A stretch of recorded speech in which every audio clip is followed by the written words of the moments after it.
I'm Peggy Peck, MedPage Today, for InFocus in Chicago at the American Heart Association Scientific Sessions. We're wrapping up scientific sessions here, and actually wrapping up with a bang. And to talk with me about that, I'm talking with Dr. Robert Harrington, who is the director of the Duke Clinical Research Center and is actually incoming vice chair of scientific sessions for next year's scientific sessions. But let's talk about this year. Let's talk about this year first. That sounds good. So, as I said, ending with a bang, and I'm going to start first of all with DEFINE, a trial that everybody's talking about.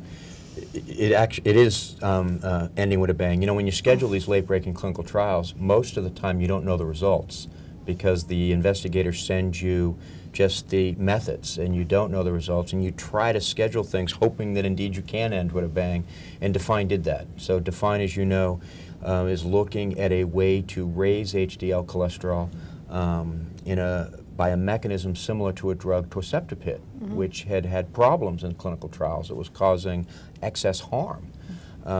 People went back to the drawing board, looked at other types of drugs that might not have some of the same side effect profiles. Chris Cannon and colleagues presented these data today.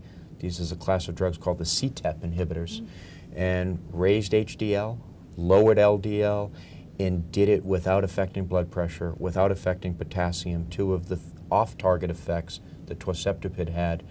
And that's now launched, Dr. Cannon and the TIMI group, on a large clinical trial studying the drug.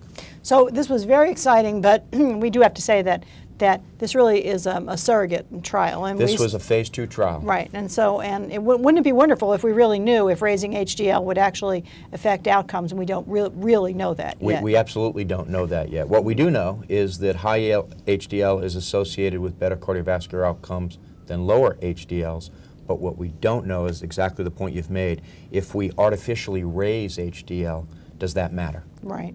So let's look at the other big bang, the other part of the bang, like bum, bum, bum, was from in hypertension. And we all know hypertension, terribly difficult to treat, especially patients with resistant hypertension. And this is, what's interesting about this, is not a new drug, it's a surgery.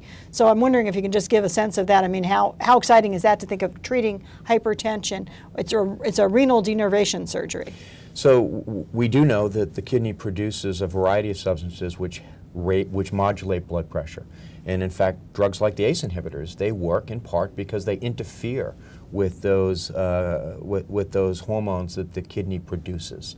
What's exciting here is that we have a group of patients who have resistant, the so-called renal vascular hypertension patients who are resistant to multiple drug therapy. Perhaps that this is a step forward for that group of patients. It certainly looks good, looks promising. We'll have to see the full data displayed, but I think you're right. This is a step forward and potentially important information for patients with difficult to control high blood pressure. I was talking earlier today with Tony DeMaria, who's the editor of JACC, about this study, and he said, as you had, if these data hold up, this is a big step forward. This is a big step forward because, as you indicated in your introductory remarks, control of high blood pressure for some people is really difficult. Multi-drug therapy, resistant blood pressure, and those patients are at risk of stroke, heart attacks, premature death. And if we can figure out a way to make them perhaps more responsive to therapy, that would be terrific. So now I'm going to ask you, I mean, you're involved in research, you're a clinician, you've been here in Chicago for the better part of a week. What's your take home? What are you taking home, and what did you learn or investigate here that you think you can bring right back to the clinic on Friday? I am an interventional cardiologist, and so I'll reflect that bias in my remarks. Two things that really have stuck with me today. On the Tuesday results of Gravitas, an important study that looked at platelet function testing as a way to guide further antiplatelet therapy in a group of patients who have put in intercoronary stents. Made a lot of sense, the hypothesis. Did a clinical trial to try to test, did this increased dose of clopidogrel make a difference? It didn't. And so now, at least for some of us who were on occasion doing that, using higher doses of clopidogrel, it absolutely should not be done routinely in that group of patients on the guiding of the platelet function testing. So I will take home that one. The other one I'm going to take home, not because I can do it on Friday, but because it's coming and our hospital has to get ready for it. And that was the quality of life data from the TAVI study, the partner study.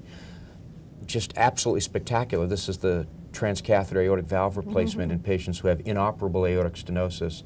We saw the mortality data earlier this year. Now we've seen the quality of life data. David Cohen from Mid-America in Kansas City, who did the quality of life analysis, said the following: it's like moving a patient from class 4 heart failure to class 1 symptoms. That's dramatic. And that is dramatic. That is dramatic. I mean, reducing mortality, critically important, but making people feel that much better who are inoperable is dramatic. And so, no, we don't have the technology Friday, but our hospital has to get ready to deliver that technology because those are dramatic results. Well, now, as I mentioned, you're the incoming vice chair. Next year's scientific sessions is going to be in Orlando. So how soon do you have to get to work on that? Believe it or not, we started planning 2011 several months ago. I joined the weekly phone calls of the leadership group for this meeting in August. So we've been meeting regularly since August to begin to talk about what worked in what's looking to work this year that we'd like to push into 2011. And throughout the week, Elliot Antman, who I will serve as his vice chair, he'll be the chair, I've been emailing and sending text messages to Elliot all week with, this is what I've been observing and we've got to do differently. So we're starting now, and it takes a long time and a lot of people to put on a meeting like this. So you actually will have run several laps before that meeting starts even. We'll have our big committee meeting where a lot of the planning is done in January. But it really is, it begins now, and we'll begin to get the meeting ready right away. Dr. Harrington, I want to thank you for joining us today to wrap up scientific sessions in Chicago. For InFocus, I'm Peggy Peck, MedPage Today.